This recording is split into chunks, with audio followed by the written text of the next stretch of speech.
চন্দ্রকোনায় হাতির পালের তাণ্ডব অব্যাহত।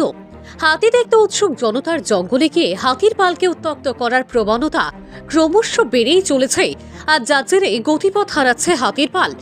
এর জেরে আখেরে চাষের ক্ষয়ক্ষতির বহর কয়েক গুণ বাড়ছে। যাতায়াতের গতিপথ হারাচ্ছে হাতির দল।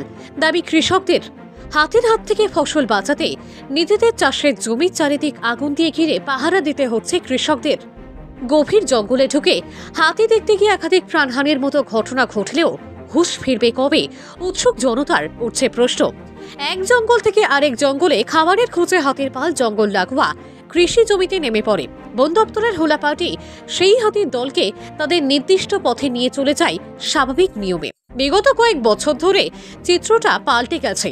এলাকায় হাতি আসলেই গভীর জঙ্গলে ঢুকে বা হাতি দেখতে জঙ্গলে উৎসুক জনতার ভিড় ক্রমশ বেড়ে চলেছে। আর উৎসুক জনতার হাতির পালকে বিভিন্ন উপায়ে উত্ত্যক্ত করার প্রবণতা ক্রমশ বেড়ে চলেছে। এতে অতীতে একাধিক প্রাণহানির মতো ঘটনাও ঘটেছে, কিন্তু তাতেও হুঁশ ফেরেনি হাতি দেখতে যাওয়া উৎসুক জনতার। প্রসঙ্গত, গত 3 দিন যাবৎ চন্দ্রকোনা ও চন্দ্রকোনা লাগোয়া গড়বেতার জঙ্গলে 50 থেকে 60টি হাতির পাল এক জঙ্গল থেকে আরেক জঙ্গলে দাপিয়ে বেড়াচ্ছে। শনিবার চন্দ্রকোনার ধামকড়িয়া বেট থেকে এই হাতির পালটি পার্শ্ববর্তী গড়বেতার কামারখালী জঙ্গলে প্রবেশ করে।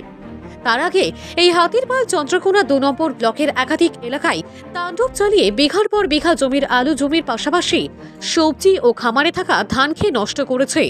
রবিবার বিকালের পর এই হাতির পালটি কামারখালী জঙ্গল থেকে বেরিয়ে পড়ে খাবারের খোঁজে। কি পরিস্থিতি, হাতি নিয়ে কি দেখতে পাচ্ছেন? পরিস্থিতি বলতে দেখুন, হাতি তো চারদিকে ছড়াছড়া হয়ে গেছে, কিছু এদিকে রয়েছে, কিছু ওদিকে রয়েছে। প্রচুর মানুষ আসছে এখানে, এসে হাতিগুলোকে চারিদিকে নষ্ট করাচ্ছে আমাদের ফসলগুলোকে। এবার ফরেস্ট ডিপার্টমেন্ট থেকে লোক এসছে, ওরা কোন দিকে নিয়ে যায় দেখা যাক। হাতিটা কবে ঢুকেছে? মানে বেশ কয়েকদিন ধরে তো এই এলাকায় আছে, 2 দিন ধরে আছে। বেশ কয়েকদিন ধরে ওদিকে ছিল, অন্যদিকে। এই আজকে এসেছে আমাদের এখানে, কাল রাত থেকে। হ্যাঁ, কাল রাতে আমাদের ওদিকে কিছু জমি টমি নষ্ট করেছে। মানে প্রচুর উৎসাহী জনতার জন্য গতিপথ সমস্যা হচ্ছে হাতির নাকি? অবশ্যই। আপনারা কি চাইছেন? আমরা চাইছি এখান থেকে ফরেস্ট ডিপার্টমেন্ট থেকে ড্রাইভ করে নিয়ে চলে যাক অন্য কোথাও। মানে হাতির যে গতিপথ সেটা বাধা হচ্ছে যাতায়াতের। এমনিও দেখুন, দিনের বেলা হাতি নিয়ে যেতে পারবে না যতক্ষণ না রাত হচ্ছে। আর এরা মানুষের ভিড় তো এমনি কেটে যাবে একটু পরে, তখন এবার এরা কি করে ফরেস্ট ডিপার্টমেন্ট দিয়ে দেখা যায়। আপনার নাম? অনুপম ঘোষ।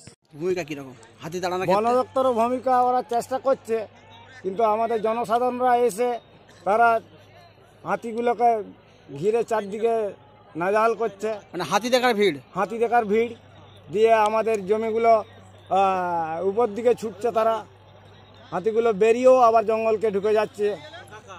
এই পরিস্থিতি আমাদের খুব অসুবিধা হচ্ছে, রাত জাগতে হচ্ছে দিনকে দিন। আপনাদের তো জঙ্গল লাগোয়াই তো জমি? হ্যাঁ, জঙ্গল লাগোয়াই জমি আমাদের। কিভাবে রক্ষা করবেন? এবারে এইভাবেই আমরা রক্ষা করি, লাইট ফাইট এনে আমাদেরকে জেগে থাকতে হয়। দিয়ে সারা ধরেই হাতি তো যারা জঙ্গল তরফ থেকে আসছে তাড়াতে, তারা তো নিয়ে যেতে পারছে না।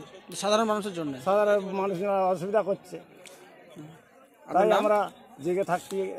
এখানে থাকি আমরা, এই বনের গাই, রসিয়ারি জঙ্গলের গাই। আপনার নাম? সুবল মান্ডি।